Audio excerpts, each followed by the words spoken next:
Savitri by Sri Aurobindo. Book 1, The Book of Beginnings. Canto 2, The Issue. A while withdrawn in secret fields of thought, her mind moved in a many-imaged past that lived again and saw its end approach. Dying, it lived imperishably in her, transient and vanishing from transient eyes, invisible, a fateful ghost of self. It bore the future on its phantom breast. Along the fleeting events' far backward trail regressed the stream of the insistent hours, and on the bank of the mysterious flood, peopled with well-loved forms now seen no more, and the subtle images of things that were, her witness spirit stood reviewing time.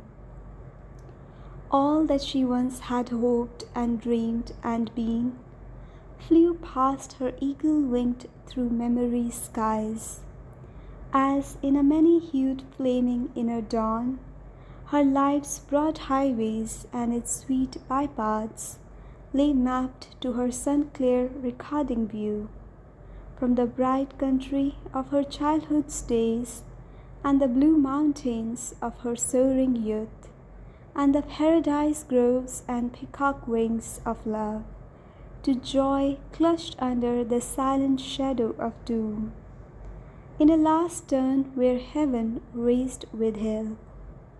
12 passionate months led in a day of fate. An absolute supernatural darkness falls on man sometimes when he draws near to God. An hour arrives when fail all nature's means, forced out from the protecting ignorance, and flung back on his naked primal need. He at length must cast from him his surface soul and be the ungarbed entity within. That hour had fallen now on Savitri, a point she had reached where life must be in vain, or in her unborn element awake. Her will must cancel her body's destiny, for only the unborn spirit's timeless power can lift the yoke imposed by birth in time. Only the self that builds this figure of self can raise the fixed interminable line that joins these changing names, these numberless lives, these new oblivious personalities, and keeps still lurking in our conscious acts the trail of old forgotten thoughts and deeds. Disown the legacy of our buried selves, the burdensome heirship to our vanished forms, accepted blindly by the body and soul. An episode in an unremembered tale, its beginning lost, its motive and plot concealed. A once living story has prepared and made our present fate, child of past energies. The fixity of the cosmic sequences fastened with hidden inevitable links. She must disrupt, dislodge by her soul's force, her past, a block on the immortal's road, make a raised ground and shape anew her fate. A colloquy of the original gods meeting upon the borders of the unknown. Her soul's debate with embodied nothingness must be wrestled out on a dangerous dim background. Her being must confront its formless cause against the universe, weigh its single self. On the bare peak where self is alone with naught, and life has no sense and love no place to stand, she must plead her case upon extinction's verge. In the world's death cave uphold life's helpless claim and vindicate her right to be and love. Altered must be nature's harsh economy, acquittance she must win from her past bond, an old account of suffering exhaust, strike out from time the soul's long compound debt, and the heavy servitudes of the karmic gods, the slow revenge of unforgiving law, and the deep need of universal pain, and hard sacrifice and tragic consequence. Out of a timeless barrier she must break, penetrate with her thinking depths the void's monstrous hush, look into the lonely eyes of immortal death, and with her nude spirit measure the infinite's night. The great and dolorous moment now was close. A mailed battalion marching to its doom, the last long days went by with heavy tramp, long but too soon to pass, too near the end. Alone amid the many faces loved, aware among unknowing happy hearts, her armored spirit kept watch upon the hours, listening for a foreseen tremendous step. In the closed beauty of the inhuman wilds, a combatant in silent dreadful lists, the world unknowing for the world she stood. No helper had she, save the strength within. There was no witness of terrestrial eyes. The gods above and nature's soul below were the spectators of that mighty strife. Around her were the austere sky-pointing hills and the green murmurous broad deep-thoughted woods, muttered incessantly their muffled spell, a dense magnificent coloured self-wrapped life, draped in the leaves' vivid emerald monotone, and set with checkered sunbeams and blithe flowers, immured her destiny's secluded scene. There had she grown to the stature of her spirit, the genius of titanic silences, steeping her soul in its wide loneliness, had shown to her herself's bare reality, and mated her with her environment. Its solitude greatened her human hours with a background of the eternal and unique. A force of spare direct necessity reduced the heavy framework of man's days and his overburdening mass of outward needs to a first thin strip of simple animal wants and the mighty wildness of the primitive earth and the brooding multitude of patient trees and the musing sapphire leisure of the sky, and the solemn weight of the slowly passing months had left in her deep room for thought and God. There was her drama's radiant prologue lived, a spot for the eternal's tread on earth, set in the cloistral yearning of the woods, and washed by the aspiration of the peaks. Appeared through an aureate opening in time, where stillness listening felt the unspoken word, and the hours forgot to pass towards grief and change. Here, with the suddenness divine advents have, repeating the marvel of the first descent, changing to rapture the dull earthly round, love came to her, hiding the shadow, death.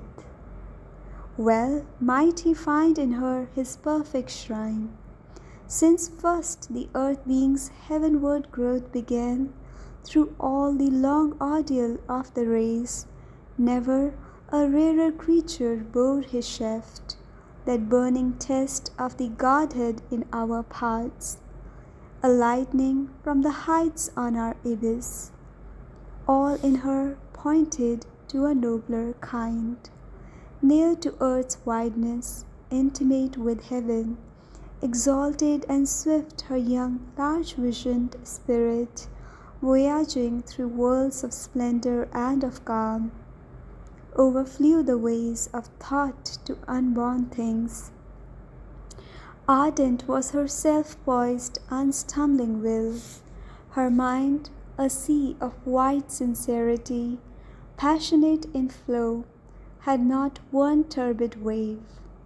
As in a mystic and dynamic dance, a priestess of immaculate ecstasies, inspired and ruled from truth's revealing vault, moves in some prophet cavern of the gods, a heart of silence in the hinds of joy, inhabited with rich creative beads, a body like a parable of dawn that seemed a niche for veiled divinity, or golden temple door to things beyond.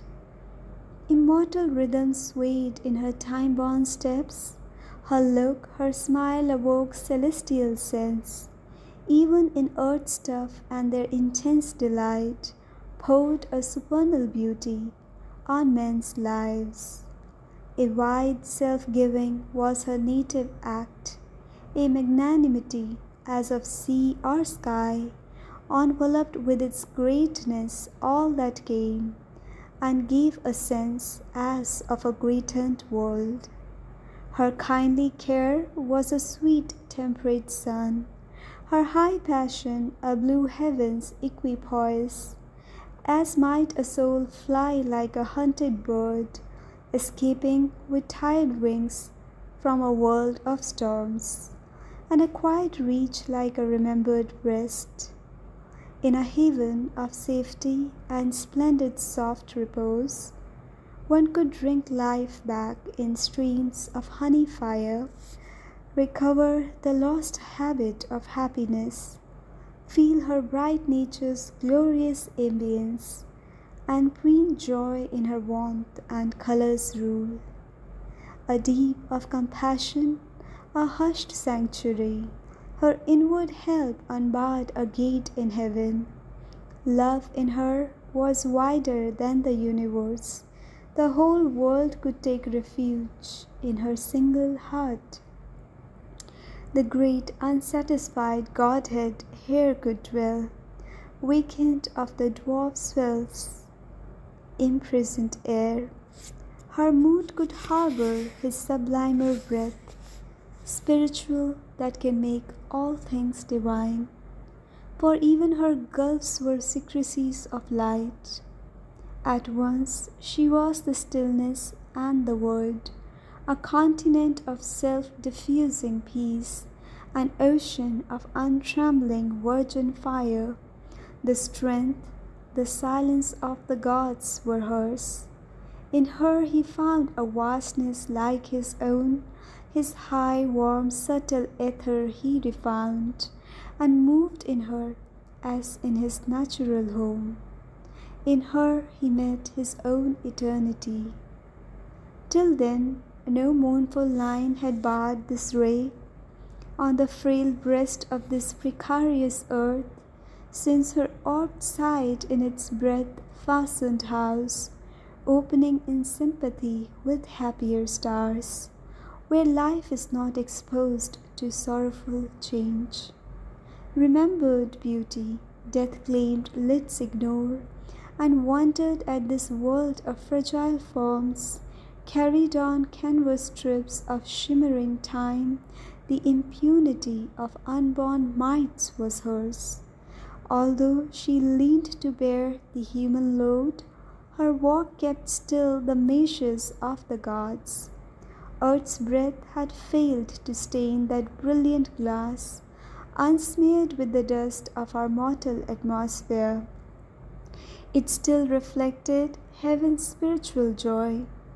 Almost they saw who lived within her light, her playmate in the sempiternal spheres, descended from its unattainable realms, in her attracting advent's luminous wake, the white fire dragon bird of endless bliss, drifting with burning wings above her days, Heaven's tranquil shield guarded the mission child. A glowing orbit was her early term, years like gold raiment of the gods that pass. Her youth sat throned in calm felicity. But joy cannot endure until the end. There is a darkness in terrestrial things that will not suffer long too glad a note. On her too closed the inescapable hand. The armed immortal bore the snare of time.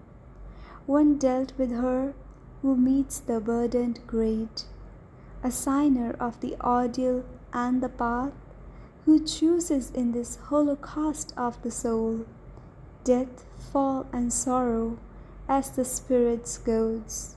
The dubious Godhead with his torch of pain lit up the chasm of the unfinished world, and called her to fill with her vast self the abyss. August and pitiless in his calm outlook, heightening the eternal's dreadful strategy, he measured the difficulty with the might, and dug more deep the gulf that all must cross. Assailing her divinest elements, he made her heart kin to the striving human heart, and forced her strength to its appointed road. For this she had accepted mortal breath, to wrestle with the shadow she had come, and must confront the riddle of man's birth, and life's brief struggle in dumb matter's night, whether to bear with ignorance and death, or hew the ways of immortality. To win or lose the godlike game for man was her soul's issue thrown with destiny's dice. But not to submit and suffer was she born. To lead, to deliver was her glorious part. Here was no fabric of terrestrial make, fit for a day's use by busy careless powers. An image fluttering on the screen of fate, half animated for a passing show, or a castaway on the ocean of desire, flung to the eddies in a ruthless boat, and tossed along the gulfs of circumstance, a creature born to bend beneath the yoke, a chattel and a plaything of time's lords, or one more pawn who comes destined to be pushed, one slow move forward on a measureless board in the chess play for the earth's soul with doom. Such is the human figure drawn by time. A conscious frame was here, a self-born force. In this enigma of the dusk of God, this slow and strange, uneasy compromise of limiting nature with a limitless soul, where all must move between an ordered chance and an uncaring blind necessity, too high the fire spiritual dare not blaze. If once it met the intense original flame, an answering touch might shatter all measures made, and earth sink down with the weight of the infinite. A gaol is this immense material world. Across each road stands armed a stone-eyed law. At every gate the huge dim sentinel space, a great tribunal of the ignorance and inquisition of the priests of night. In judgment sit on the adventurer soul, and the dual tables and the karmic norm restrain the titan in us and the god. Pain with its lash, joy with its silver bribe, guard the wheel's circling immobility. A bond is put on the high climbing mind, a seal on the too large wide open heart. Death stays the journeying discoverer, life. Thus is the throne of the inconscient safe, while the tardy coilings of the aeons pass, and the animal browses in the sacred fence, and the gold hawk can cross the skies no more. But one stood up and lit the limitless flame.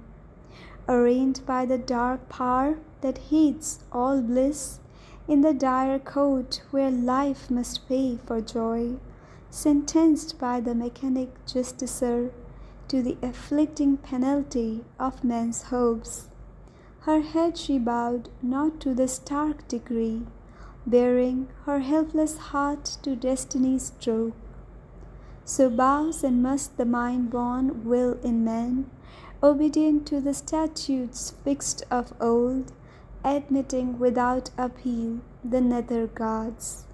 In her the superhuman cast its seed, inept to fold its mighty wings of dream.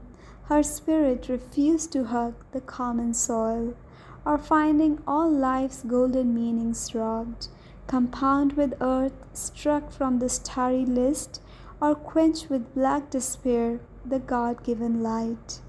Accustomed to the eternal and the true, her being conscious of its divine founts, asked not from mortal frailty pain's relief, patched not with failure, bargain or compromise.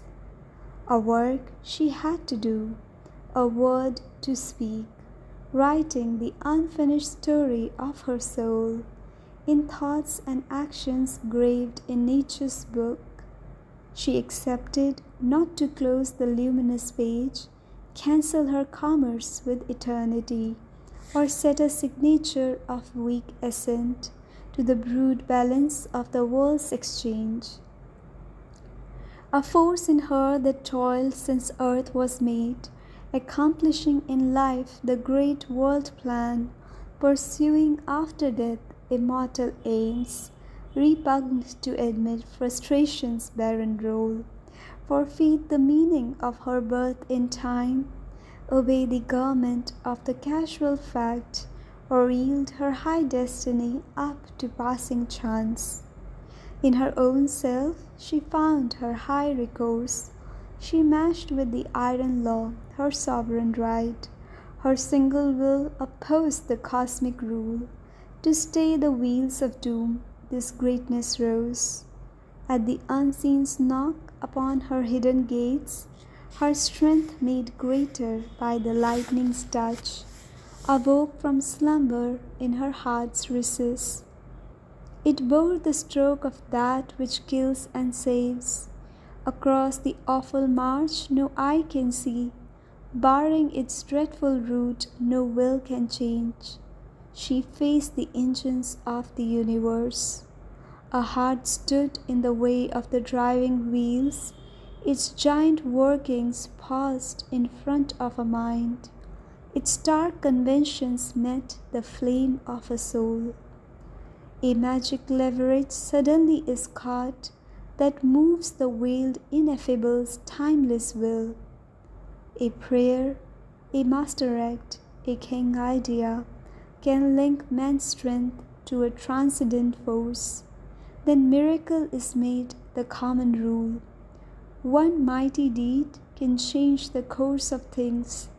A lonely thought becomes omnipotent.